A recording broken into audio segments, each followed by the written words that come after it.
Welcome to Parlay Power Hour for August 5th, 2021. I am joined by Will the Wizard Reed and Grant, the one and only Mitchell. It's a great day. It's a great day to win some money. How we doing today, boys?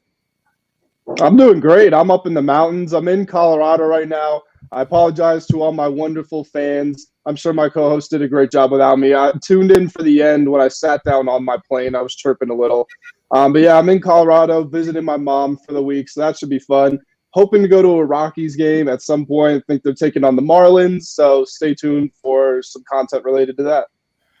Life at altitude, bro. Got to be pretty nice. Will the Wizard Reed, me and him are back on. We're at sea level here in the East Coast. Will, how you doing? Yeah, I'm back on. I have my better Wi-Fi again today. Yesterday was a little choppy. I was in my mom's house. She's still getting things set up from her move. That's the main reason my Wi-Fi has been choppy at times during this Parlay Power Hour season. But we're in my dad's house now. Wi-Fi is back, and we're gonna get some good picks. I like what we had going yesterday, Tanner. It was nice without Grant for a little bit. You know what? It's over now. All right, the star is back. It was a really nice break, and I'm excited to see what shot clock violation Grant's show actually looks like today without him. I will probably be tuning into that. But yeah, it was a nice break. I think we had a pretty good format yesterday. We went a lock of the day. Caesar's risk-free bet of the day. It was Matt Harvey. Matt Harvey came out, pitched his ass off yesterday. I mean, I got nothing but good things to say about Matt Harvey now. So he's no longer the over king of Parlay Power Hour. All right, let's get into it. Subscribe to the Sports 2.0 network. We say it every day. I think we're 65 away from 1,000. 65 subscribers away from 1,000. Let's keep that going. And also, New Jersey, Indiana, and Colorado. Altitude, bro. Caesar Sportsbook, Sports 20 RF. Risk-free bet up to $5,000. This is unprecedented in the sports betting community. DraftKings, FanDuel, they're the best, right? They only give you $1,000. Caesar's DraftKings is going to give you a deposit match. FanDuel is going to give you $1,000 in a risk-free bet. Caesars is giving you $5K in a risk-free bet. Lock it up, Grant. What do you think of this promo since you are actually in Colorado right now? It doesn't surprise me. The people of Colorado are great. They were lining up for me when my plane landed, so no surprises from me. Did you sign any autographs? No, I'm not that type of guy. Got to keep it pushing. There you go. Well, the reason you're the reason we're at 1,000 subscribers on YouTube, Grant. So I'm surprised about that. This is the best hour of your day. Grant, the one and only, is 96 and 75. Will the Wizard Reed is 66 and 58. Did you add the win in yesterday, Will?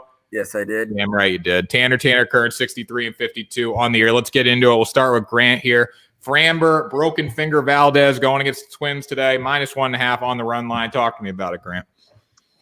Yeah, I wrote a series preview on this series. I think, well, first of all, I'll just say I think the Astros are going to win every game in this series. They've got the decided pitching advantage in pretty much every game. The one thing that the Twins have done well this season is they hit home runs. They're actually third in baseball in home runs, but of course they traded away Nelly Cruz, who is their leading slugger.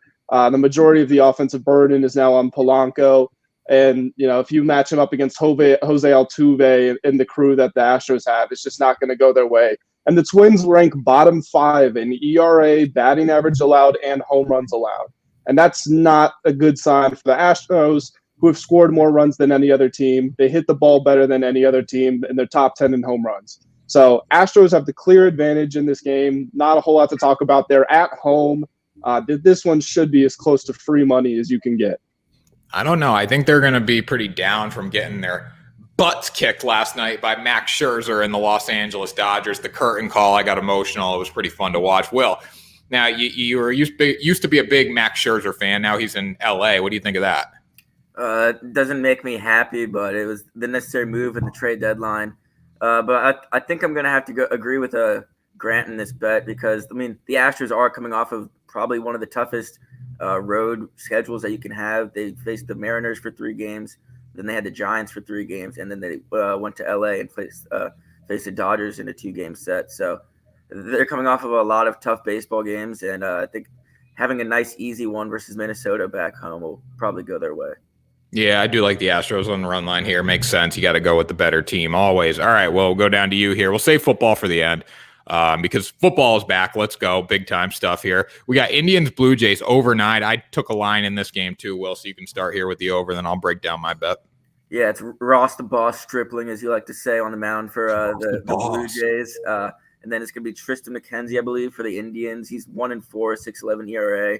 Ross DeBoss, 4-6, 4.75 ERA. And two not very great pitchers.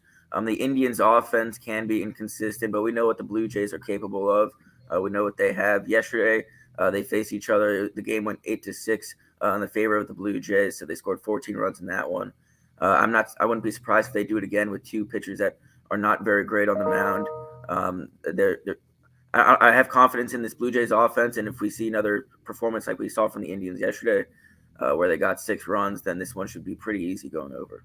Yeah, I mean, I like the over here as well. I also like the Blue Jays on the run line. Now, we talk about the run line, the Astros. This is more of a lock on the run line than the Astros. I think the Blue Jays are 4-1 in their past 5 games. In all 4 games they have won, they have covered. Vladdy Guerrero Jr., 34 bombs this year. He's got 70-something RBIs. The dude's legit. Not much you really need to talk about. Tristan McKenzie on the bump here. Doesn't scare me. Doesn't scare Vladdy Jr. either, I'll tell you that. Blue Jays cover with ease here. We got a question from Gloria. Gloria, we missed you yesterday. I saw your comment on the YouTube channel saying you had to watch them all in replay. Shout out to you for that. Didn't miss much. Quid Grant. Grant took the Astros. Astros run line. Will's got Blue Jays, Indians over, and then I got him on the run line, so didn't miss much. Thanks for joining us, Gloria. Let's keep going here. Grant, you got Mariners money line versus the Yankees. I love this pick out of you, Grant. This is ballsy. This is just freaking ballsy, baby. Let's go. Yeah, this is absolutely a ballsy pick. And I'll tell you the big reason I'm picking it. Plus 172 in a game that is pretty close to 50-50. What are the Yankees known for this season? Disappointing their fans, disappointing bettors, disappointing everybody. You know, they have this amazing trade deadline. They grab all the best talent that's left on the market. They go and they lose to the Orioles in the first game, and they lose convincingly. I think, didn't they only score 1 run, or did they get blanked? You know, it was embarrassing, and that's what the Yankees do. So going to face a Seattle team, or excuse me, the Mariners are going to them, but the Mariners have been playing pretty well. They're still in that playoff push. I think they're right outside looking in right now, so they know these are important games that they've got to make up. They took 2 out of 3 against the Rays recently. And the Rays had been on fire. You know, they're a half game off the best record in the AL right now. So to take two out of 3 off of them, it's pretty impressive. You look at the pitching matchup in this one. Excuse me. You got Nestor Cortez going up against Tyler Anderson. Cortez has been having a great year if you look at the ERA, but he's only thrown 32 innings. Tyler Anderson is at a 5 ERA with the Mariners, but you know, that's not a huge deal because you look at what he did before, and he was better than that. By no means a Cy Young candidate, but he was serviceable. So with the plus 172 odds on a game that's somewhat 50-50 and a team like the Yankees that are known for disappointing, I have to take the Mariners. Yeah, so I mean, I think bold take here. We got four game series. I think this decides the American League wild card. I think the team that establishes dominance here wins the wild card. The Blue Jays are 3 games back. The Mariners are 3 games back. The Yankees are 2 games back. They're playing for 1 spot. I don't know. It's a toss up, honestly. The under here, Gloria. See, I don't know about that, Gloria. I don't know if I would even take the over. I would stay away from it. You look at what the Yankees did last night. They're tied 3-3 with the Orioles, and then they explode. They win 8-3. That game goes over. So you got to factor that into the equation. I don't know if it was over last night based on the line, but the Yankees can score quick. The short porch, I think it's not in effect. But again, you got Anthony Rizzo, you got Joey Gallo, you got guys that can hit the baseball. Mariners can score a little bit. So I don't know. What do you guys think about the over under? Let's find the line. I just looked it up. It's at 9.5 right now. Yeah, 9.5. The Yankees had that explosion yesterday to get to 10-3. They won their game before that, 13-1. I'd stay away from it. I would stay away from the under and the over. If anything, I'm leaning towards the over just because the firepower that the Yankees have. But, you know, like we always say, they can disappoint. They could drop a 1 like they did against the Orioles in their first game. So I'm just staying away from that. But in general, if I was to make a Caesars risk-free bet of the day, it would be this Mariners game. I mean, Grant alluded to it. They always disappoint at some point during a lot of their series. It was their first game against the Orioles, but then they bounced back with 2 very convincing wins. So if I was to take one, I think the Mariners could pull this one out. And yeah. I'll jump back in, and I think that if the Mariners win, it is going to be in the under. I think the over-under is much more risky, but I don't see the Mariners winning a high-scoring game because the Yankees do have the talent that can heat up. But Can we talk about how terrible Joey Gallo has been? He's getting booed. Took 3 games. Getting booed.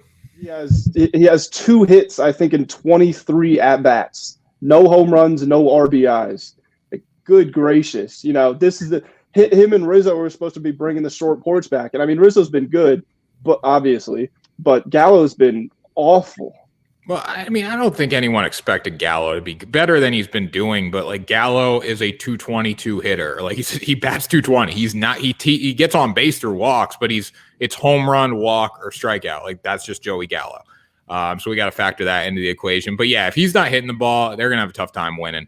I ultimately do think they get the wild card, but this series is huge because I mean, not saying it's going to happen, but Mariners go in there, they sweep them for 4 games. They're in the wild card right now, so you got to factor that in.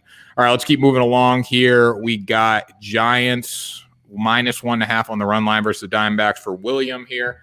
Yeah, I mean, I like this as well. It's pretty good odds. No, yeah, it's good odds for a great Giants team, the best team in baseball by record, versus one of the worst teams in baseball, the Diamondbacks. I'm not totally sure why the -1.5 is so low here. If you want to be even safer and do the money line, it's at -170, which I would say is still pretty good odds for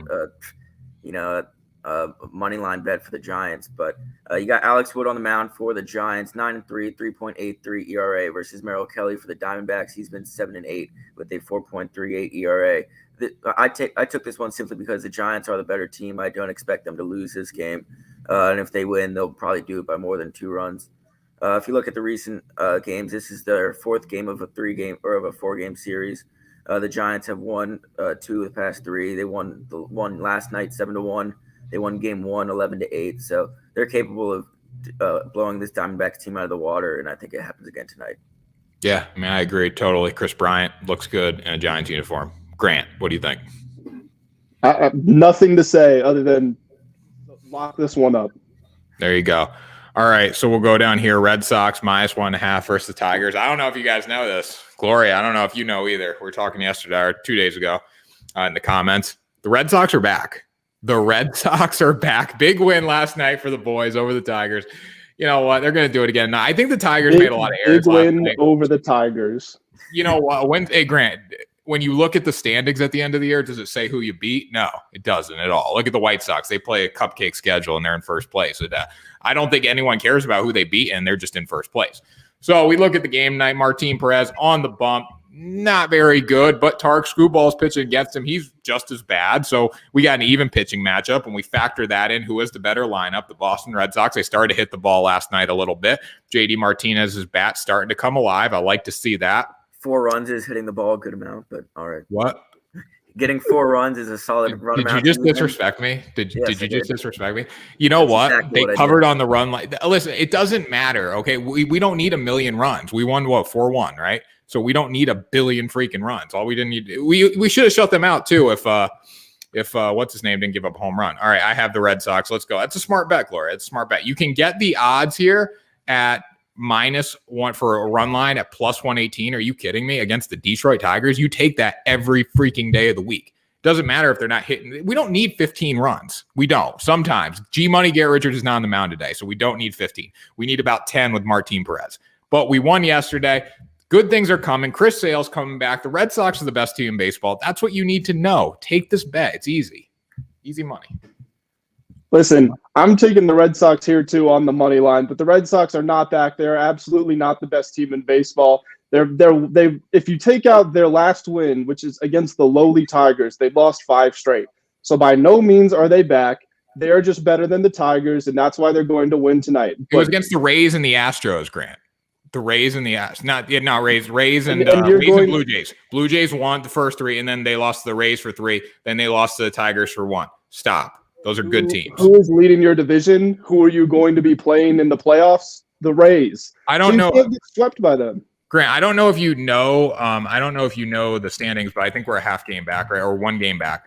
Okay, so you can stop disrespecting all of us and stop disrespecting Red Sox Nation. I'm picking the Red Sox. I'm picking the Red Sox, but they're not the best team in baseball, and they're not back. Winning 1 game against the Tigers after you lose 5 straight does not bring you back. They were never gone, Grant. That's the thing. They were never gone.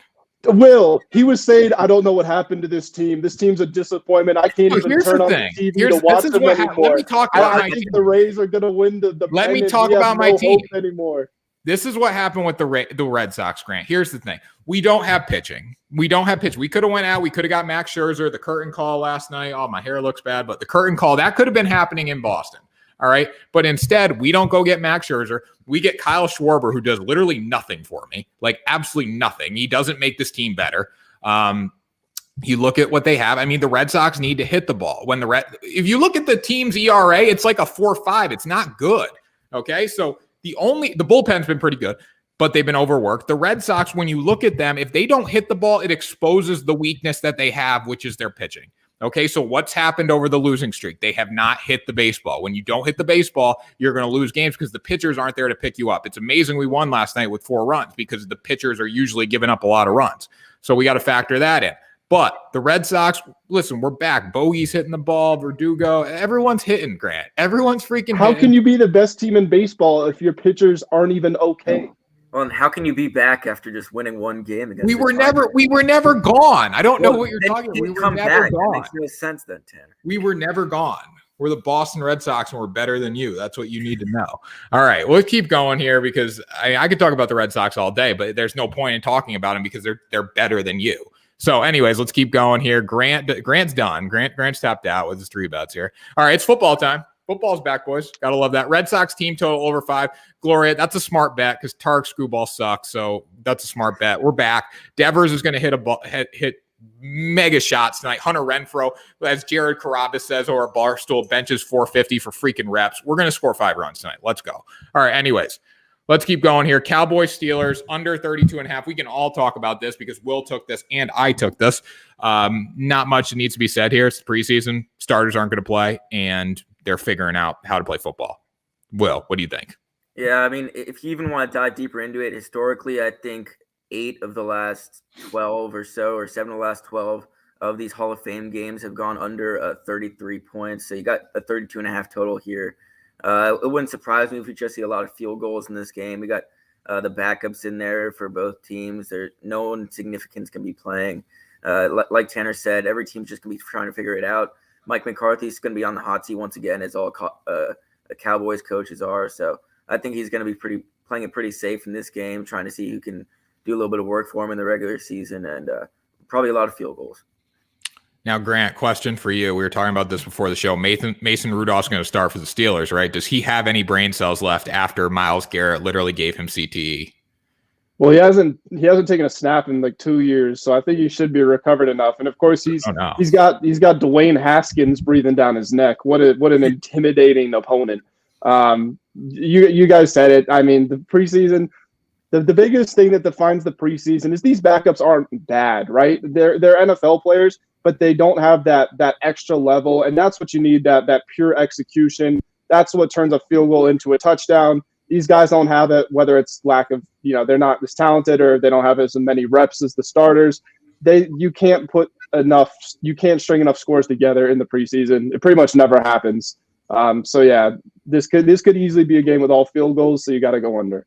Yeah, and you got to think too, coaches aren't going to dig too deep in their playbooks. They're going to try to test stuff out that they haven't used a lot. I mean, that's what preseason's for. It's figuring out the kinks and getting it all. My buddy texted me. We were talking about this. Like, he was like, "What do you think of the Steelers at -2 tonight?" I was like, "That's some degenerate shit right there." But anyways, if you want to bet the Steelers at -2, go for it. We're just going to take the under. But you want to bet -2? That's fine too. We don't care here at Parlay Power. We have no fear here at Parlay Power. All right, boys. No, yeah. I mean, speaking of which, if I wanted to, I'd take the Steelers at -2. But that's just not my style. Betting on preseason games, betting on the winner of preseason games. We've seen it in the past. I've seen great NFL teams go 0-4 in the preseason and then win the majority of their games in the regular season. I know one year the Washington football team went 4-0 in the preseason, then they went on to go like 4-12 in the regular season and match their same win total. So it doesn't mean anything. We had an undefeated season. It was a preseason, but it was an undefeated season. Okay, Grant. All right. Calm down there. Yeah. So, I mean, I don't know if I would take this game at -2 tonight just because we haven't seen them. Like, I bet spring training baseball, like 7-inning spring training baseball games, and that was kind of the lowest. That was when I hit my rough patch, and I probably shouldn't be doing this. But hey, you know what? If you feel like you have a competitive advantage over the sportsbook, go for it. It's probably going to win. All right, Grant, final thoughts out of you today. You're at altitude, so how's things at altitude? Finally, I want to hear that in your final thoughts, and I also want to hear what your record is going to be at the end of the day. Things at altitude are all right. The air doesn't start to affect you for at least a few days, sometimes even up to a week. Last time I was here, I stayed here for a month, and I tried to do some hill sprints. After about 2 weeks of being here, I think I made it through like two, and I was close to yakking because you just can't breathe. But hey, good for the body. My real final thought is I've really been enjoying the track and field at the Olympics. You guys know I'm a big track and field guy. We had what was probably the best Olympic race of all time go down in the 400 hurdle. Karsten Warholm, he broke a world record by 0.1 earlier this year, a month ago, that had stood for 29 years, and he beat it by 0.7 in that race. Top three finishers all beat world record. Probably the best race we've ever seen in the Olympics up to this point. So shout out to those guys. Now, does Galen Rupp win the marathon? No, absolutely not. Take everything you have, throw it behind Eliud Kipchoge. He hasn't lost a race, like a real race, like, something. Galen a medal, though. I haven't seen his odds, so I don't know. Galen Rupp is a very inconsistent runner, which scares me. He's either up there with the very best or he drops out. I think he dropped out of the one of the world championship marathons recently, if I'm not mistaken. Kipchoge doesn't lose. He's gone under 2 hours in a marathon. It wasn't certified. That was a fake marathon, Grant. Come on now. I said it wasn't certified, but okay. he ran 2:01 on a certified course. So Kipchoge doesn't lose. He doesn't. He beat the mile world record holder and the greatest distance runner ever, Kenenisa Bekele, in the 5K World Championships when he was 18 years old. 2003, I think it was in Paris. Go look it up. I will not, but thanks for the motivation there, Grant. All right, Will, final thoughts out of you. 66 and 58. Big day today for us, Will. It's going to be a great day for us on the betting side. I'm glad Grant's living the high life in Colorado, however way you want to look at it. I don't know what you're talking about. Those are my final thoughts. My final thought is that was very, very entertaining, Will. Football is back. Let's go big time, but we can't forget about baseball. Red Sox they were never gone, so they're not back. They were never gone. Blue Jays are pretty damn good. Yankees suck. That's the final word. Go Steelers. Steelers -2. Mason Rudolph, I'm rooting for you. Don't get any more CTE. And football every weekend until the Super Bowl comes around. Football. So that's what I love to see. Gloria, thank you. Thank you. You have a good day as well. Thanks to all the Parlay Power Hour listeners out there. We appreciate you all. Remember to subscribe. And if you are in New Jersey, Indiana, or Colorado, Sportsbook, Caesar Sportsbook, Sports 20 RF, risk-free bet up to $5,000. Lock it up. Play it today. You're not going to regret it. That was Parlay Power Hour. We will talk to you tomorrow for another episode.